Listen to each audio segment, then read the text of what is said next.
everyone. Welcome to our week 28 after school review. We're going to be covering unit 5 here, and that's 5.1 to 5.4. So let's go ahead and dive right into it. A few people here, so we'll see. Anything 1 through 10? Number 1. Yeah, let's start here. Okay, the consequence of the existence of a non-accelerating inflation rate of unemployment, or NAIRU, is, well, because you have an unemployment rate that won't cause inflation, so non-accelerating, it won't accelerate inflation, we'll just keep it where it is. It means that, and by the way, it's a natural rate of unemployment, the NRU is kind of hint, hint. All right, so it means cyclical unemployment can never be zero. Oh, it can definitely be zero if unemployment's at a natural rate. There's no short-run trade-off between unemployment and inflation. There can be, actually. Money is neutral. In the long run, unemployment can be equal to zero. No would be the natural rate. There's no long-run trade-off between unemployment and inflation. There's no short. And money is there. Oh, there's no long-run trade-off between unemployment and inflation, because in the long run, then you have long-run average supply curve. Inflation can be whatever, but unemployment rate will be at the neighbor, the natural rate. That's it. That's why essentially, if you just make that the natural rate, it makes life pretty easy. Is that good then? Through 10? All right. Teens? Okay. 20s. Things got a lot here. What's the first 20? I wanted 25, but then you covered it before. Like about the Maybe 25. surplus. That's all it was. Okay, so first one's 25. Go this way. Okay, right up there. During expansion, economists generally believe the economy should. If there's an expansionary period, that means more people are working, more people are earning money, therefore more are paying taxes. Tax revenues go up. And if you think of automatic stabilizers, unemployment benefits, welfare spending, Section 8, food stamps, those things go down because people are working to have money. Therefore, more money in, less money out, you should have a budget surplus. And the idea is have a budget surplus to pay off the deficits or debt accrued during a recessionary gap so that kind of in the long run, you keep a balanced budget. That's generally the goal here.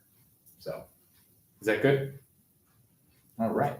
Do we also need 26? Yes. Okay. Economy short-run Phillips curve shifts up. This most likely do. What shifts the Phillips curve? Short-run Phillips curve. Shifts in aggregate supply, short-run aggregate supply. Okay? Now, if the Phillips curve shifts up, this is a big when in doubt, graph it out. So let's go ahead and do that. So if we have our inflation and unemployment, and we have our short-run Phillips curve. And let's say here, we're just at 5 and 5. Now we want to go up here. So let's call that like 7 and 7 if we shifted the Phillips curve upward. All right. If you understand that, you go, what would cause higher price level and higher unemployment? So what I would then recommend is draw your ADA guess model.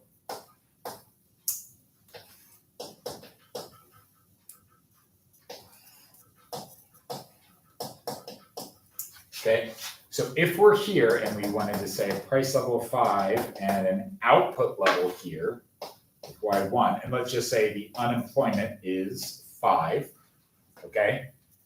Well, unemployment, to increase here, we need to go this way. Decrease output to increase unemployment, so we've got to go up.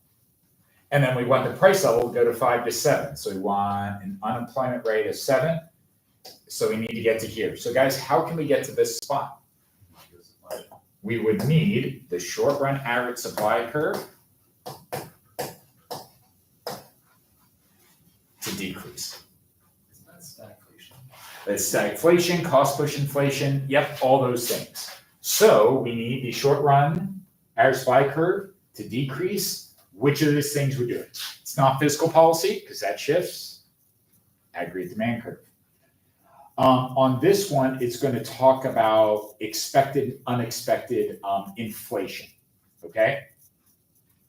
So if it's not an increase in the unemployment rate, because that can move you up and down the curve, but it would have to be and it's not changing inflation because that move you up. So it's got to be expected inflation. The idea of expected inflation, workers, lenders, they go ahead and say, hey, I expect more inflation. That would increase not only interest rates, more expensive to get loans and get capital. It would also cause workers to want to increase their wages because if I know prices are going up in the future, I know my boss is going to get higher prices when they sell goods. Therefore, my boss will have more money, and I realize that I'm going to need more money to buy the stuff I normally buy because of higher inflation. Therefore, I demand higher wages, decreasing short and average supply. So, increase in expected inflation is. Yeah. There's a lot to do for this question, but yep, which one is a short and average supply decreaser? That's all I'm really looking for here. Okay. All right, what do you guys want to cover next? 27? 29. 29? 31. And 30. Okay, let's do that one. 29. In economies that are experiencing persistently high inflation, an increase in the money supply would. So your inflation is stubbornly high and you add more money. That'll just cause what? More inflation. More inflation. Yeah. So translate the proportional increase in the aggregate price level much quicker than usual. I don't know. Hold on, let me come back to that one. Translate a proportional increase in the aggregate output. Nope, but will affect the price level in the long run. Not affect the price in the long run, it will totally affect. So it's definitely not B. Will not affect either the aggregate price level. It'll definitely affect the aggregate price level. It's not C. Will translate a proportional increase in the aggregate output much quicker than usual. Not output. If you have high price level and you add money, it's a price level. Price level is definitely going to change. We're translating to less than proportional increase in the aggregate price level in the long run. It won't be less. Essentially, this is not something we really covered, so it's not on the quiz. It's close. It means that if we have inflation, and inflation begets inflation, so it means inflation's going up and it wants to rise, and then I add more money, it's going to rise what? Faster. So a proportional increase in the average price level much quicker than usual. Because like people are ready for prices to go up, and then there's a bigger reason for prices to go up. It's just going to go right up. So it's A. A tough one there. But it's more of can't be these. There's your solution. 31. Okay, sure. So 31 says, if the Fed conducts an open market purchase. Okay, holding everything constant. Open market purchase is doing what? Buying or selling. I'm purchasing, I'm buying. Buying what? And we know buying bonds, okay? If I'm the central bank and I buy bonds, the bonds come to the central bank, the money goes into the economy. That's expansionary or contractionary monetary policy. Expansionary, the money supply increases. Okay, so money supply is increasing. So in the long run, cool. We know about monetary neutrality. In the long run, will be a potential output. Output didn't change, unemployment rate didn't change. Price level probably went up. So in the long run, there'll be an increase in the aggregate price level. Yeah, there you go, that's it. But not a change in output, not a change in unemployment, no effects in output, there'll be no effects in unemployment, but there will be on the price level. And decrease in potential GDP, no, potential isn't gonna change because of monetary policy. So, there you guys go. Okay, guys, what else do you want to cover? Okay, we'll move on down to 39.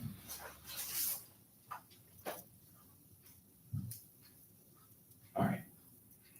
Suppose there's a supply shock. Okay, so just as we drew before, suppose there's a supply shock due to fall in commodity prices. Okay, let's start with that. It's a supply shock. It gave you that. And commodity prices fell. So do we have an increase in short and average supply or a decrease? Increase. Input prices. So short and average supply increased, causing the short Phillips curve will. Yeah, that one is super duper, graph it out. So if we go with, yeah, just graph it and it'll make life easier for you.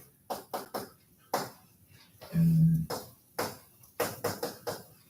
So if we are here at 101PL1 and we have a positive supply shock, we know that the price level fell and output increased. But if output increases, unemployment what? Decreases. So we have a decrease in price level, decrease. So that is an inward shift of the short run Phillips curve. So shift down. Yeah, that'll work. Sure. Up, no. Not be effective, no. Shift up, still no. Show a downward movement along the curve, no. Short and average spine shifts the curve. So there you go. But draw that and then draw the Phillips curve. And you'll go up, we went down, and unemployment went down. So we got to go down and down.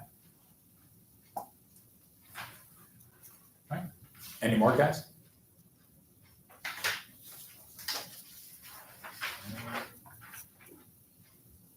Could go back in time on 34. 34. All right. Explained it in class, but I need a second round. Sure. Economists expect budget deficits to what? Increase with inflation, decrease with deflation. Not exactly. Increase when unemployment increases. Yeah. And fall when unemployment falls. Yeah, that's it. Do you need me to explain why? Yes. Okay, so if unemployment increases, fewer people have jobs, therefore they're poor, and they will demand more revenue from the government, right? Like, hey, I need help. On the other hand, if you're unemployed, how much are you paying in taxes? Yeah, you pay less, so government gets less money, spends more. Well, that's a greater deficit, right? And what if unemployment falls? People have more money, so they pay how much in taxes? More. And what happens if unemployment, and how much government benefits, how much you have to spend on people? Less. So less spending, more money in, surplus, or less deficit. Does that make sense? Yeah. So it's a nice stabilizer idea. All right. Any more, guys? Do you have any more? No. That's it. Okay, guys. That's it for today. Good luck on the quiz. Know your monetarism. Know your monetary neutrality. Know your Phillips curve stuff. And I'll see you there.